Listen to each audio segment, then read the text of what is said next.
자, 겨울 이적 시장이 이제 마무리가 됐습니다. 아무래도 저희가 처음에 얘기할 것도 그렇지만 이 마티스 텔이 어디로 갈지 뭐 결국에는 토트넘이 아니라 다른 데로 가게 될 줄 알았는데 토트넘으로 갔어요. 그렇죠. 일단은 텔이 원래는 토트넘행을 좀 거절했다. 네. 약간 원하지 않았다. 그렇죠. 이런 이야기들이 있었는데 최종적으로는 토트넘을 가게 됐고 임대딜로 팀을 옮기게 된 마티스 텔이죠. 요 딜의 형태가 형철이가 이 정도면 충분히 이해할 만하다라고 했던 딱 그 딜의 형태가 됐습니다. 왜냐하면 영입하는 팀 입장에서는 이러면 그치. 리스크가 덜하거든. 예. 어디까지나 이 선수를 무조건 떠안아야 된다는 맞아. 부담도 없고 네. 써봤는데 옛날 우리가 기대했던 텔이 아니다. 그러면 이제 다시 돌아가.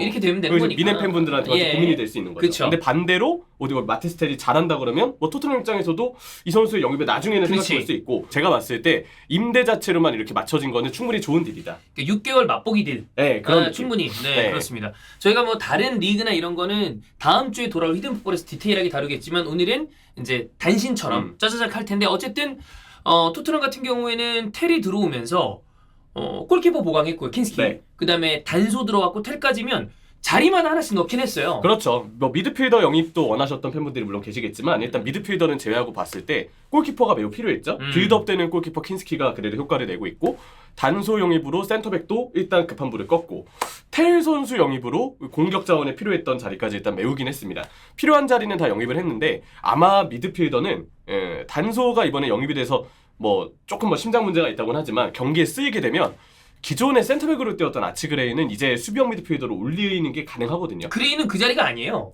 원래 센터백이 아니죠. 네, 고생하고 있는 거예요. 원래는 미드필더 아니면 뭐 오른쪽 풀백 이렇게 네, 가야 되기 때문에 뭐 이런 느낌으로 스쿼드가 운용된다면 그래도 전반기 말미 때 그 너무 얇고 아슬아슬했던 스쿼드 운영보다는 한결 여유가 좀 생기지 않았을까 그런 생각을 좀 합니다. 뭐 그리고 여러 가지 뭐 상황을 봐야 되겠지만 원래는 디사시까지 영입을 하려고 그랬다가 안 된 건데 사실 토트넘 팬들이 가슴을 쓸어내리고 있습니다. 다행이야. 이런 느낌으로. 예. 디사시 본인이 빌라행을 원했다는 이야기가 있긴 하지만 디사시 스타일상 그 토트넘의 라인 올린 수비에 뛰면 그 하이라이트를 진짜 많이 남겼을 그렇죠. 거예요. 상대한테. 이게 이 선수가 워낙에 피지컬적으로는 대단한데 민첩성이나 이런 부분에 대해서는 좀 의문부호가 붙을 수 있는 그쵸. 선수인데 안 그래도 포스텍이 그렇게 앞으로 미는데 큰일 날 가능성이 있지 않았을까라고 생각이 들긴 해요. 그래서 그 스타일에는 너무 안 맞고 뭐 디사시는 그래서 일단 아스톤 빌라로 갔거든요. 마찬가지로 임대고 선수 본인이 일단 빌라행을 원했다. 아스톤 빌라가 이제 센터백 숫자를 좀 채우려는 목적이 영입인 것 같아요.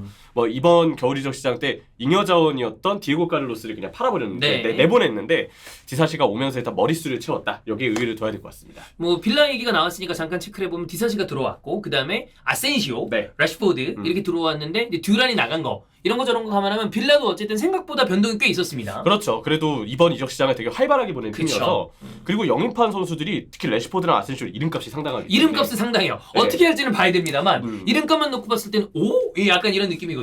아마 조만간 있을 FA컵 때 그치. 모습을 좀 드러내지 않을까 생각합니다. 아마도 빌라도 이번에 챔스 티켓 딴다를 이제 목표로 왜냐면 그 근처가 순위 싸움이 치열해요. 그렇죠. 그런 걸 생각했을 때 빌라가 이번에 힘을 주어야 챔스 티켓을 딸 거라는 생각으로 이제 아마 좀 활발하게 움직이지 않았을까라고 생각이 듭니다. 네.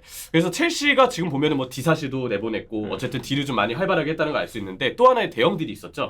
밀란에 펠릭스를 임대 보냈습니다. 사실 저는 이 딜은 이게 펠릭스가 어쨌든 참 이래저래 돈이 많이 들어가는 선수입니다. 뭐 포텐셜이 있는 거는 맞지만 지금 보여주고 있는 폼이나 여러 가지로 봤을 때 쓰기가 수월한 선수는 아닌데 밀란이 선택을 했어요. 그렇죠. 마레스카는 일단 잘 안 썼죠. 근데 그 기사를 보니까 영입 옵션은 없습니다. 임대료 그리고 첼시가 이제 펠릭스 주급을 안 줘도 되니까 그를 통해서 아끼는 주급을 포함했을 때 무려 500만 파운드 이상의 이득이 첼시에게 주어질 것이다. 그러니까 이제 주급 아끼는 거에 대해서 어쨌든 반시즌 장부 입장에서 이런 거라도 고정비가 빠지는 게 되게 중요하잖아. 그럼요. 그래서 첼시 입장에서는 사실 펠릭스는 팀을 정말 여러 차례 옮겨 다녔는데 옮길 때마다 비용이 상당히 좀 많이 드는 스타일이었거든요. 그래서 첼시 입장에서 일단 급한 비용을 좀 메웠다 이렇게 봐야 될 것 같고 펠릭스의 최근 폼은 물론 컵 대회이기 때문에 거의 대부분 약팀 상대로 출전을 했던 경기들이긴 하지만 폼은 나쁘지 않았어요. 한편 그 펠릭스가 지금 여름에 사우디행을 합의했다는 이야기도 있긴 합니다. 이게 사실이라면 뭐 첼시 팬분들은 기분 좋아할 소식이긴 한데 분명 이적료가 크게 발생할 가능성이 크기 때문에 그래서 이런 루머가 실제일지는 지켜봐야 되겠고 모라타가 또 밀란을 나갔거든요. 맞아 빠졌어요. 갈라타사라이로 갔죠. 모라타 자리는 이번에 그 페노르트에서 영입을 발표한 밀란이 영입을 발표한 산티아고 히메네스가 네. 아마 이제 쭉 밀란의 공격수로 히메네스를 쓰지 않을까 이런 생각이 좀 듭니다. 첼시 얘기 나온 김에 첼시는 좀 정리를 많이 했거든요. 그거를 아예 체크를 좀 해보면 좋을 것 같은데 베이가 빠졌습니다. 네, 유벤투스로 갔죠. 네, 카스네이 빠졌습니다. 토리노로 갔죠. 아까 펠릭스 나갔고 추코에메카 나갔습니다. 도르트문트로 갔어요. 네, 그 다음에 벤치렐이 수정공으로 갔습니다. 네, 그리고 디사시가 빌라로 갔고. 그러니까 이제 정리에 좀 초점을 맞춘 것 같아요. 그렇죠. 물론 이제 겨울 이적 시장이다 보니까 거의 대부분의 일단의 딜은 임대라고 봐야 되긴 하는데 그런데도 불구하고 지금 일단 내보낸 선수들이 많다는 점 이런 부분은 정말 활발하게 움직였다는 거 다시금 알 수 있고 뭐 이런 다음에 사실 복귀하는 선수도 있지만 이런 다음에 완전 이적하는 경우도 옵션을 떠나서 그런 경우가 있으니까 이런 움직임은 필요하다고 봐요. 축구에메카의 경우만 봐도 예. 일단 선택 옵션 조항이 있다고 하니까 나중에 이 딜이 좀 잘 성사되길 바라야 될 것 같고 근데 이렇게 쭉 봤을 때 사실 요즘에 이제 뭐 카사데이나 저 펠릭스나 추쿠에메카는 그래도 컨퍼런스 리그를 좀 많이 뛰었거든요. 그래서 컨퍼런스 리그도 어쨌든 첼시가 이제 토너먼트 병행을 해야 되고 네. 당연히 그 일정은 리그도 중요하고 컨퍼런스 리그도 우승을 노린다면 중요하고 전반기 때 그랬던 것처럼 계속 이분화해서 팀을 잘 운영하는 게 중요할 텐데 컨퍼런스 뛰었던 선수들이 많이 나갔네? 뭐 앞으로 어떻게 컵대회랑 운영하려고 하지? 이런 좀 의구심을 팬분들도 좀 들 수 있지 않을까 하는 생각입니다. 그렇습니다. 뭐 어쨌든 첼시의 이제 상황을 체크를 해봐야 되겠습니다만 정리할 자원을 정리하려고 하는 어떤 움직임들이 좀 있었다라는 거에 의미가 있고 벤치렐이 수정궁 그 다음에 추크메케가 도르트문트로 갔는데 벤치렐 같은 경우에는 뭐 주급 절반 근데 참 벤치렐도 참 전도 유망할 때가 있었는데 이래저래 안 풀렸어요. 너무 안 풀렸죠. 네, 사실 여전히 저는 수요는 있을 선수라고 보이는데 근데 수요를 하기도 좀 애매한 추천은 못하는 게 부상이 너무 많아서 못 나오잖아. 나오진 못하니까 아무리 잘해도 못 나오는 선수는 의미가 없죠. 정말 의미가 없죠. 네. 사실 경쟁했던 루크쇼만 봐도 이제 뭐 곧 돌아올 거라고는 하긴 하지만 너무 많은 부상 때문에 지금 평가가 많이 깎여 있듯이 7회에도 심각한 상황입니다. 네.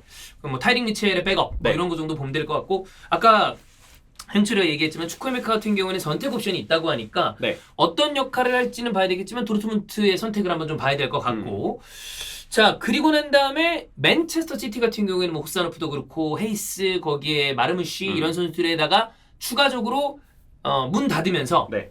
니코 곤잘레스도 영입을 확정을 지었습니다. 포르투에서 왔어요. 대단하네요. 네. 일단 딱 맨시티에게 필요했던 포지션을 다다다 영입하다가 설마 여기까지 영입하겠어? 왜냐면 그 이전에 3번의 영입도 되게 굵직한 소식이었잖아요. 그쵸. 수미는 그래도 안 하겠지 했는데 웬걸 니코 곤살레스까지 영입하면서 사실 맨시티가 그동안 이적 시장 때 정말 돈을 많이 아끼고 있었어요. 비교적. 오히려 팬들이 불만이 많았죠. 맞아요. 왜 안 사? 돈이 있는 거 뻔히 아는데 써도 되는 건 네. 아는데 너무 아끼니까 그쵸. 그리고 그렇게 그때 당시 팬들이 우려했던 게 결국 실제로 전반기 때 나온 거죠. 얇아진 스쿼드 때문에 터지면서 드러났죠. 그래서 이제 맨시티도 이제 급한 것 같아요. 우린 어차피 돈은 많고 그동안 아껴뒀으니 쓸 수 있는 돈은 있는데 스쿼드를 보니까 이제 진짜 영입을 해야겠어.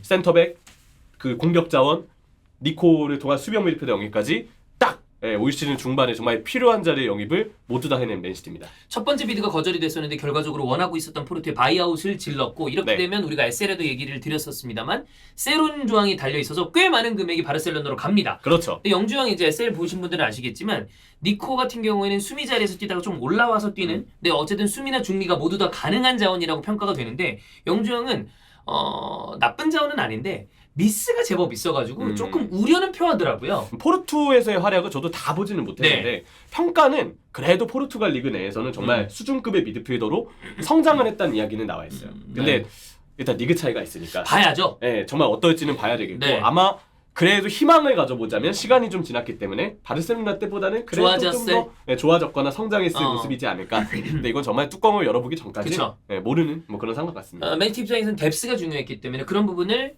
전방위적으로 보강했다라고 보면 될 것 같습니다. 근데 저희가 지금 이 겨울이적 시장에 얘기하는 게 아무 의미도 없어 보이는 게 저희 두 팀은 영입이에요. 리버풀도 아무것도 안 했고요. 아스날도 아무것도 안 했습니다. 우승 경쟁을 하고 있는 두 팀이 아무것도 안 했는데 이제 문제는 그래 리버풀 오케이 1위고 승점 차이 머지사이드 더비 이긴다고 가정했을 때 9점입니다. 그러면 왜냐하면 이번 시즌 여러분 다 리그 탭으로 보시면 분데스 박빙, 라리가 초박빙, 세리아 초박빙입니다. 그나마 벌어져 있는 게 PL이에요. 그건 그렇죠. 근데 리버풀 그렇다 쳐. 아스날은 왜 아무것도 안 한 거죠? 왜냐면 이거 리반시티로 5대1로 이긴 다음에 팬들이 걱정했던 게 테타야. 제발 이거 크게 이겼다고 아무도 영입하지 않는 누를 범하지 않았으면 좋겠다라고 했는데 바로 누를 범했습니다. 결국은. 그러니까 뭔가 하려고 했던 것 같아. 왓킨스든 누구든 찔러보려고 했던 건 같은데 안 됐잖아. 한 달 동안 되게 많은 얘기 나왔지만 이삭 관련한 네. 얘기도 사실 한동안 나왔었고 물론 성사 가능성은 굉장히 적은 얘기긴 하지만 예. 이 와킨스도 마찬가지고. 그래서 뭐 여름에 뭐 얼마나 총알을 낚인 다음에 빠빠박 쓸진 모르겠지만 저는 내년이라고 한들 뭐 기회가 또 오겠느냐라고 생각하면 지금 아스날의 경쟁력이 이전보다 올라간 건 사실인데 자 내년에 리버풀 잘할 겁니다. 지금 슬롯 리버풀이 잘하고 있으니까. 맨시티 보세요. 펠빈이 저 굴욕을 당하고 가만히 있을 것 같아요? 분노의 영역. 입에 칼물 이제 난리 났을 거예요. 여기 3개 물고 올 걸. 네. 그 원피스에 3개 물고 있는 캐릭터 있잖아요. 뭐 그런 것처럼 그럴 상황에 아스날이 거기에서 또 한 번 부딪히려면 이거 그러면 여름에 어마어마한 돈을 투입해야 될 수도 있어요. 그래도 어떻게 될지 몰라. 그러면 뭐 딴 팀들은 가만히 있냐? 그래서 그래도 좀 하나 정도는 추가하면 좋지 않았을까라고 생각을 했는데 전혀 영입이 안 됐습니다. 저희 리버풀은 이 시간만을 기다리고 있었어요. 이제 이적 시장이 끝났죠? 네. 리버풀의 이적 시장 루머는 이제 시작입니다. 이제 스타트다. 네, 이적 시장이 끝난다. 그럼 네. 그때부터 리버풀이 누구를 노린다. 누구를 보고 있다. 이게 그때부터 기사가 쭉 떠요. 네. 그러다가 이적 시장 되면은 잠잠해지고 갑자기 언제 그랬냐는 듯 조용해져서 이적 시장은 항상 재미가 없거든요. 네. 이건 근데 그냥 약간 재미도 섞어서 한 이야기고 센터백을 영입하지 않은 게 리버풀도 너무 우려가 되기는 하나 반대로 아스날은 공격 쪽을 영입하지 않은 거. 그렇죠.